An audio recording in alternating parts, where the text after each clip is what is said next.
Hmm. Oh, amanten kate. Oh, syukur alhamdulillah. Oh, syukur apa menjelang tahu Pak, syukurnya namanya dia. Kalau mau tak bisa moga-moga aku dulu kan. Itu sudah sangat tinggi dan memerlukan penopang yang kuat. Kalau kita melihat saluran tegangan menengah hanya membutuhkan satu tiang atau tiang distribusi. Namun pada tegangan tinggi dan tegangan ekstra tinggi ini sudah menggunakan menara. Kemudian ada konduktornya atau penghantar yang merupakan media penyalur tenaga listrik. Kemudian isolator atau penyekat, penyekat antara tower dan konduktor. Jadi konduktor yang di aliran listrik itu harus eh, tidak bersentuhan atau tidak berhubungan dengan tiang transmisi. Makanya ada isolatornya. Kemudian ada kawat tanah atau ground wire eh, yang merupakan penyalur gangguan petir atau surya hubung. Posisinya biasanya paling paling atas. Nah, kalau kita lihat di towernya itu ada konstruksi baja terbuat dari besi yang berfungsi untuk menyangga atau merentangkan atau menyambungkan, menghubungkan kawat penghantar dengan ketinggian dan jarak yang cukup. Maksudnya cukup di sini adalah supaya terhindar dari gangguan pohon-pohon dan juga aman bagi manusia dan lingkungan sekitarnya. Kemudian tower harus kuat terhadap beban yang bekerja padanya dari berat tower itu sendiri karena tower itu pada bagian bawahnya kecil, pada bagian atasnya besar. Jadi dia harus bisa menopang berat tower, kemudian juga ada isolator di atasnya, isolator gantung dan kawat penghantar sendiri. Jadi kawat penghantar ini yang terbentang tersebut juga memiliki berat yang membebani daripada tiang transmisi tersebut. Kemudian ada juga gaya angin akibat terpaan angin pada kawat maupun badan tower. Jadi makanya konstruksi daripada tower transmisi itu sendiri harus memenuhi syarat atau standarnya. Nah, ini seperti gambar tiang towernya. Nah, jadi yang banyak di Indonesia itu yang ini ya, yang persegi sama eh, connect, persegi sama connect. Jadi itu yang sering kita lihat ya. Kemudian juga ada juga jenis gerbang yang bawahnya, jenis gerbang atau gerbang kuil. Nah, yang paling kanan bawah ini juga ada sering kita lihat. Jadi yang korset sama persegi yang sering kita lihat di sistem transmisi di Indonesia. Kemudian jenis penopang tower menurut bentuk konstruksinya tadi ya ada latex tower, steel pole, concrete pole, dan wooden pole atau tiang kayu. Nah, tiang kayu masih ada juga beberapa tapi sudah jarang kita lihat karena sudah diganti dengan tiang beton. Kemudian kalau tower atau menara mempunyai 4 pondasi, jadi tiangnya itu ada 4, persegi 4 di bawahnya itu.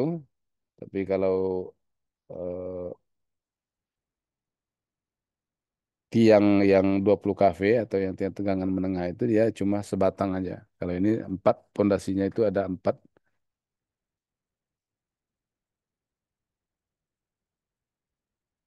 Menurut fungsinya tower itu ada beberapa, ada dead end tower atau tiang akhir yang berlokasi di dekat gardu induk. Tower ini hampir sepenuhnya menanggung gaya tarik ya karena dia berada pada posisi yang paling terakhir, maka dia akan mendapatkan gaya tarik dari tower tiang-tiang yang ada sebelumnya. Makanya dia akan diikatkan sekuat mungkin di pondasinya karena dia mendapatkan beban daya tarik yang lebih besar. Kemudian ada suspension tower atau tower penyangga. Tower ini hampir sepenuhnya menanggung gaya berat, umumnya tidak mempunyai sudut belokan. Jadi tower penyangga ini untuk dibelokkan biasanya mungkin kawal transmisinya yang dari lurus kemudian ada membelok mungkin untuk mencapai suatu tempat atau menghindari misalnya jurang atau lain sebagainya. Maka tiang tower seperti ini mendapatkan satu tiang penyangga. Kemudian section tower atau tiang penyekat antara sejumlah tower penyangga dengan sejumlah tower penyangga lainnya. Karena alasan kemudahan saat pembangunan atau penarikan kawat umumnya mempunyai sudut belokan yang kecil. Nah, jadi section tower eh, juga seperti suspension tower. Jadi dia menyangga ketika jaringan itu dibelokkan. Kemudian berikutnya ada tension tower atau tower penegang. Jadi karena mungkin gaya tarik yang sudah terlalu lebar, jarak antar tiang tersebut, makanya diberikan penyangga agar eh, gaya tarik atau gaya berat daripada kawat tersebut tidak sampai membebani dua tiang tower di antaranya. Kemudian transposition tower atau tower penegang yang digunakan sebagai tempat melakukan perubahan posisi kawat fasa guna memperbaiki impedansi transmisi. Jadi posisi RST kawat itu kan dirubah. Itu namanya apa ya? Ada istilahnya itu dalam sistem transmisi. Jadi kalau posisi pertama RST, nanti kemudian dia RTS, kemudian TSR gitu. Dirubah setiap beberapa kilometer. Itulah yang disebut dengan transposition tower. Kemudian ada gantry tower, yaitu tower berbentuk portal digunakan pada persilangan antara dua saluran transmisi. Nah, jadi kalau ada dua saluran transmisi yang bersilangan, saling berseberangan, maka di bawahnya dibangun gantry tower. Kemudian ada combined tower, tower yang digunakan oleh dua buah saluran transmisi yang berbeda tegangan operasinya. Jadi di tower tersebut ada dua seksi penghantar yang tegangannya berbeda, mungkin ada yang 150 dan 300. Tapi ini untuk penghematan juga sehingga dia menggunakan satu tower. Kemudian menurut susunan konfigurasi kawat pasa tower, maka dikelompokkan ada tower jenis delta, kemudian ada tower jenis piramida, kemudian ada juga yang jenis zigzag. Karena kawat pasa tidak berada pada satu sisi lengan tower. Jadi zigzag. Ada yang piramida, atau itu berarti dia R di atas, kemudian di tengah S, T di bawah misalnya gitu. Kemudian tower jenis delta eh, untuk ada di tiang atas, kemudian di kiri dan di kanan bentuk delta. Nah ini tipe towernya, tower 150 kV, ada tipe AA, BB, CC, DD, EE, FF, dan GG namanya. Nah, jadi fungsinya ada yang suspension, ada tension, kemudian ada juga transposisi ya, transposisi. Jadi yang tadi memindah-mindahkan fasa, urutan fasa tadi RST, kemudian TSR, R, RTS itu adalah transposisi. Tujuannya adalah untuk memperkecil impedansi daripada kawat saluran.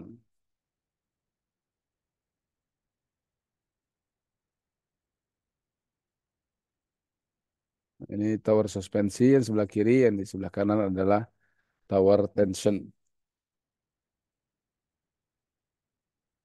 Ini tower 500 kV Ada beberapa tipenya, ada sirkuit tunggal, ada sirkuit ganda. Maksudnya tunggal itu satu saluran, RST saja. Kalau ganda bisa dua atau tiga.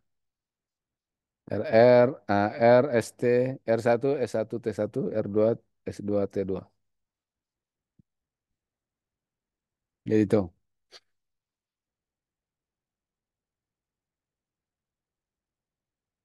Jadi gambarnya seperti ini.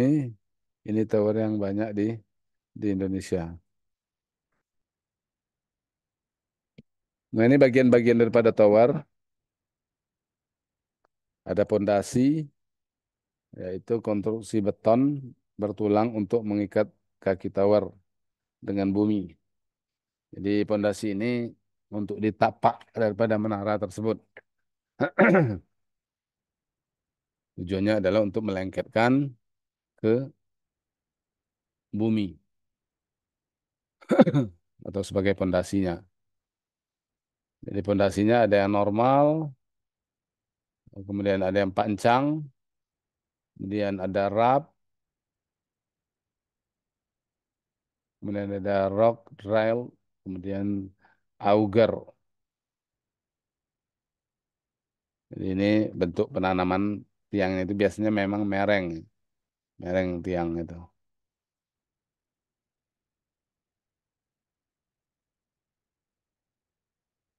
Nah ini gambarnya. Ini ada juga tiang transmisi yang satu ini ya.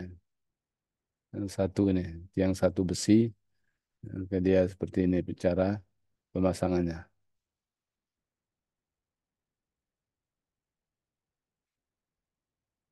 Nah, kemudian kalau kita lihat di sini ada bagian-bagian tower, bagian atas atau stup muncul di permukaan tanah sekitar 0,5 sampai 1 meter dan dilindungi semen serta dicat agar tidak mudah berkarat. Ini tiangnya yang muncul ke permukaan bumi.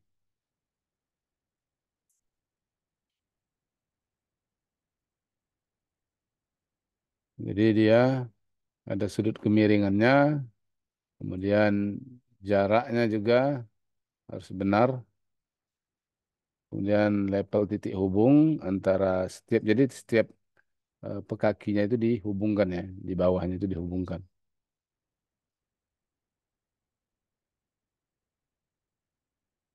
Jadi ini bagian-bagian tower, kakinya atau leg, kemudian ada common body atau badan tower bagian bawah yang terhubung antara leg dengan badan tower bagian atas.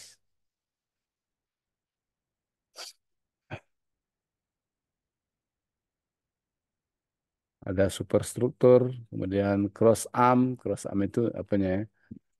Lengan tempat meletakkan kabel atau menggantungkan isolator.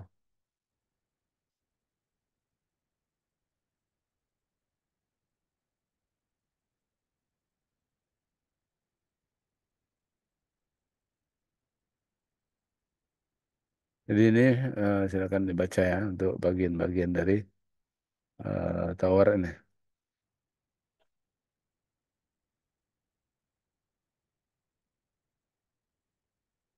Ini ada anti clamping device eh, yang apa ya kayak duri-durinya supaya tidak dipanjat orang. Tapi kalau orang udah nekat memang nggak dipanjatnya lagi tapi ditebangnya dari bawah. Itulah ini memang makanya kondisinya pun kan tower ini dia berada di tengah hutan. Jadi kalau malam-malam orang mau ngerjainnya ya bisa aja memang walaupun sudah dibuat anti climbing device namanya.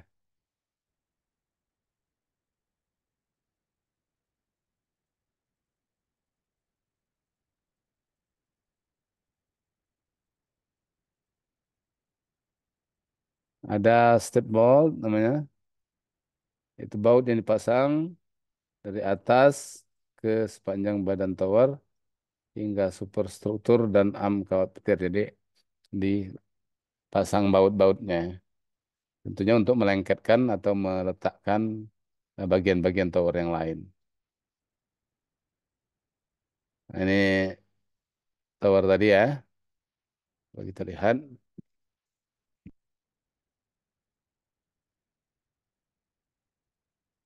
ada persegi empat biasanya tempat kaki tower itu dan tanahnya itu sudah dibeli. Nah, ini gambar tiang-tiang menara tadi, menara transmisi.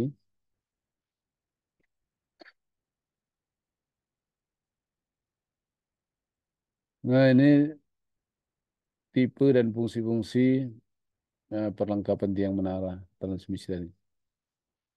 Ada tiang penyangga, penegang, akhir, sudut, cabang, atau perlintasan tadi kan. Ini notasinya D, A, E, H, T, K, dan WA. Jadi ini notasi-notasi untuk tiang tower. Jadi ini gaya ataupun berat beban yang membebani tower. Ada berat tiang itu sendiri, kemudian lengannya, konduktor, isolator, dan aksesorisnya. Kemudian juga ada terkena tekanan angin, datar, tegak lurus arah saluran pada tiang dan setengah panjang saluran kedua sisi tiang. Dan tekanan angin searah saluran pada tiang, isolator, dan aksesoris kemudian gaya tarik kerja maksimum dari seluruh konduktor. Jadi ini yang berada di atas tiang itu yang harus ditanggung oleh tiang itu sendiri. Maka dia harus disesuaikan konstruksinya dengan beban yang akan dikenakan padanya. Kemudian tiang harus diperhitungkan pula terhadap kemungkinan timbulnya gaya torsi karena ketidakseimbangan oleh gaya tarik kerja maksimum dari satu konduktor. Misalnya saja kan namanya memasang konduktor ada ketidakseimbangan RST kemudian T lebih kencang dibanding dengan R dan S maka nanti akan timbul tarikan. Nah, maka itu harus diperhitungkan ketika sebelum memasang tiang transmisi. Misalnya dibelokkan kan, dibelokkan tentunya satu fasa pasti akan lebih lebih menarik atau tertarik dia dibandingkan dengan fasa yang lain. Nah inilah yang mengakibatkan eh, tiang itu bisa tidak sama gaya yang atau beban yang di apanya dipikulnya pada setiap cabangnya itu. Yang tipe D 50% gaya tarik kerja maksimum dari suatu konduktor pada satu sisi tanpa tekanan angin. Ada lagi tiang tipe A, H, dan E. 1% gaya tarik kerja maksimum dari suatu konduktor pada satu sisi tanpa tekanan angin. Kemudian gaya torsi maksimum yang dapat terjadi pada tiang dan lengannya karena ketidakseimbangan gaya. Jadi perlu diketahui kenapa merancang suatu tiang transmisi itu harus memperhitungkan beban yang akan dikenakan padanya. Ini aksesorisnya ada isolator. Ini isolator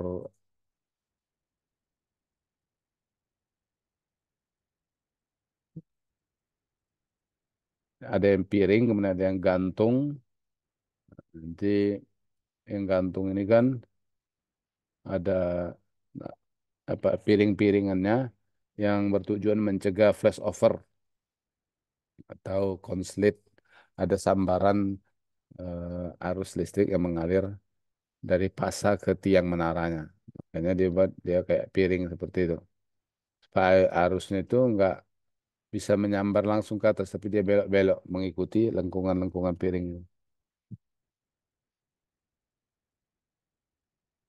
Nah, ini jumlah isolator yang seperti piring tadi, yang gantung tadi. Kalau 69 ke kafe, 4, 6, 8, gitu. 115, 6, 8, 10, 138 sampai 12 itu kan. Kalau 500 kp itu sampai 42. Oh, berarti panjang kali ya. Panjang kali.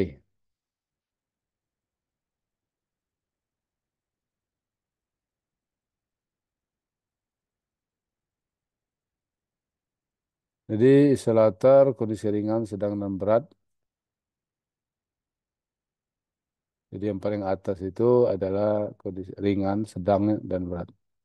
Jadi kalau yang berat itu sampai 42 piring pada isolator tersebut yang disusun. Nah, ini perlengkapan aksesorisnya, ada klem tegangan tarik, kemudian klem gantung, dan lain-lain sebagainya.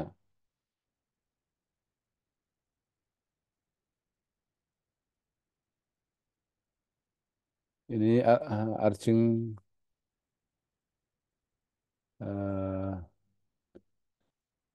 isolator gantung tadi yang disusun. Ini perhitungan untuk menentukan jarak konduktor, jarak konduktor antar fasanya. Hmm. Aku betul. 18. Kali 18 ini udah Hmm. dikalikan. Itu hasilnya Ya, betul. betul lah. Yang betul. Hmm.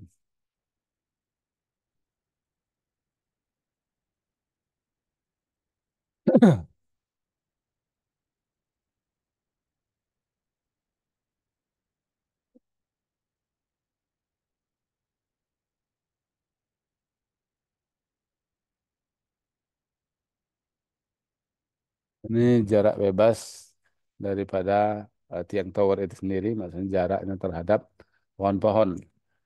Mungkin ada pohon yang setinggi ini ya, sampai setinggi tiang transmisi ini. Tapi bentuknya seperti ini. Kalau di bawah ini kan boleh lah orang ada dekat. Tapi kalau daerah atasnya ini harus jaraknya jauh, 20 meter ya, dari posisi tegak lurus penghantar ke samping. Juga terhadap pohon-pohon yang tinggi jaraknya. Kenapa? Karena ditakutkan terjadi loncatan arus listrik dari kawat paksa ke pohon-pohon tersebut. Makanya jaraknya harus jauh.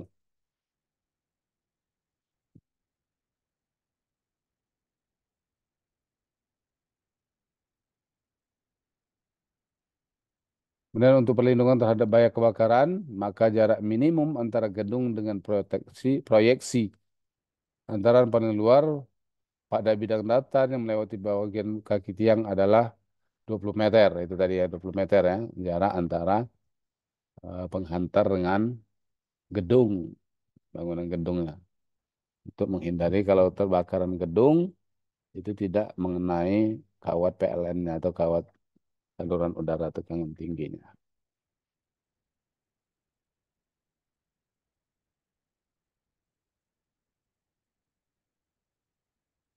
Ini ya bentuk-bentuknya. Ini jenis konduktornya. ICCC, IEEE, IEEE-C, kemudian ada ACSR. Ini cara yang ada di dalamnya. Ini lebih banyak ya kawatnya, kalau ini sedikit, tapi besar-besar kawatnya.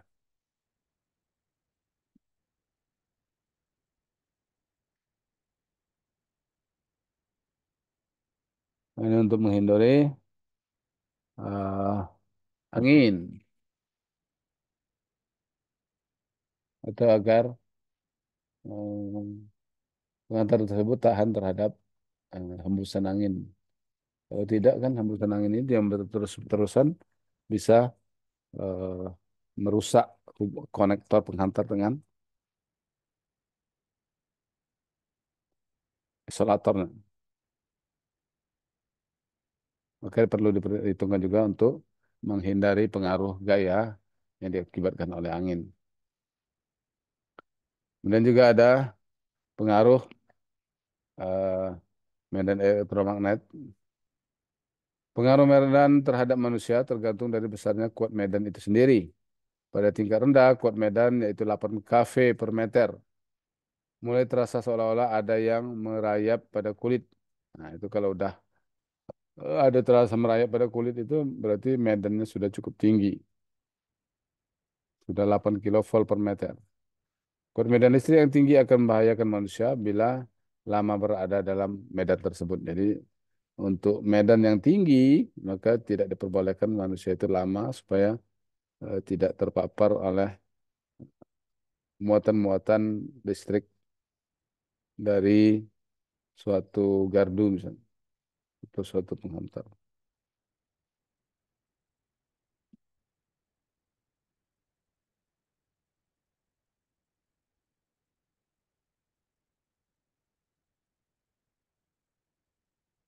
Kemudian bahaya listrik pada tegangan tinggi ataupun ekstra tinggi.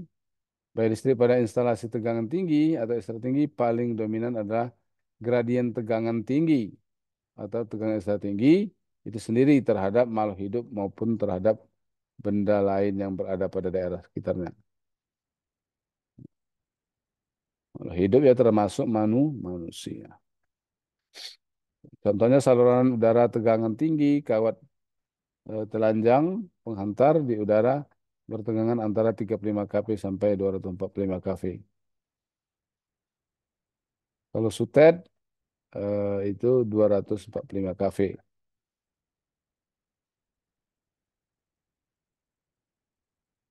Untuk mengantisipasi bahaya listrik pada tegangan tinggi atau ekstra tinggi, maka ditetapkan adanya jarak aman terhadap instalasi tegangan tinggi atau ekstra tinggi yang disebut dengan ruang bebas. Itu tadi yang ruang bebas yang jarak 20 meter. Ruang bebas adalah ruang sekeliling penghantar kawat listrik SUTT atau sutet yang besarnya tergantung tegangan, tekanan angin, dan suhu kawat penghantar.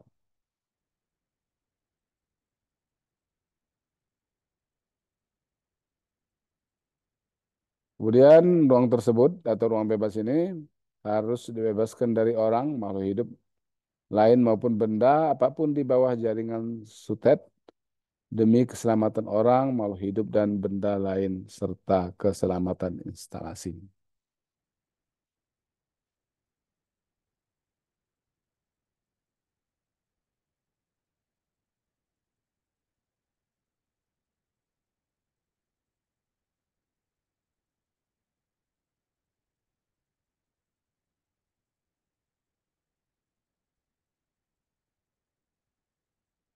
Ini tabel jarak bebas minimum antara penghantar tegangan tinggi dan sutet dengan tanah atau benda lain. Itu untuk 66 kV itu 6,5 meter, 150 7,5, saluran ganda 10. Area terbukanya.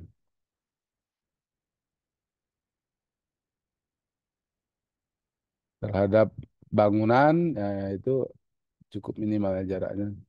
Ada 15 meter misalnya. Paling jauh dengan jalan raya yaitu 15 meter.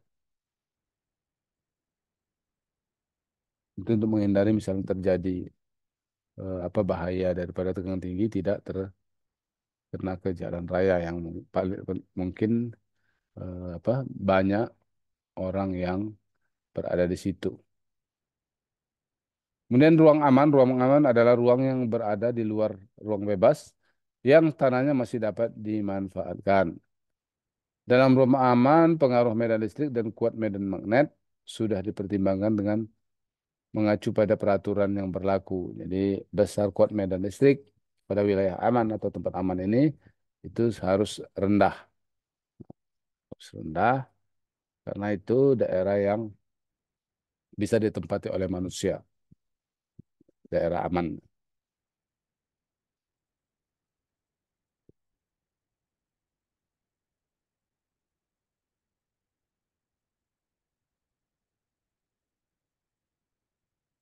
Jadi pengaruh medan listrik pada medan dan medan magnet terhadap manusia.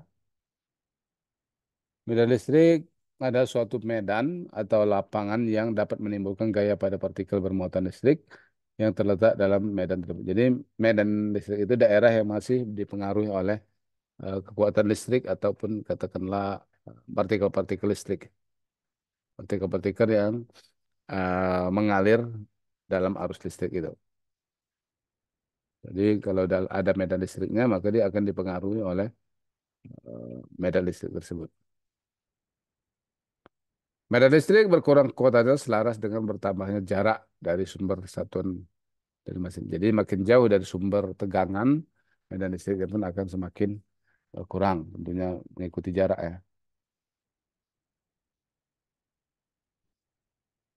Kalau medan magnet ya daerah yang masih mendapatkan pengaruh magnet, ada pengaruh magnetnya. Jadi di alam pun ada medan listrik dan medan magnetnya. Oke, saya kira ini aja lah ya.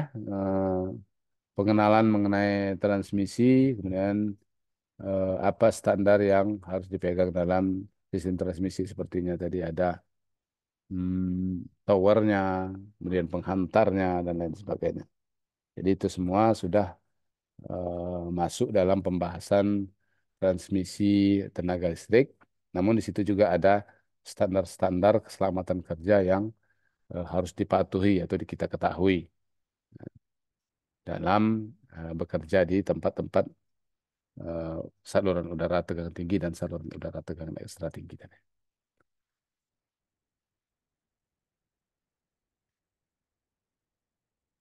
Oke, saya kira demikian ya. Eh, Terima kasih atas perhatiannya adik-adik semua. Sampai jumpa lagi di kesempatan yang akan datang. Kita jumpa di ujian akhir semester nanti.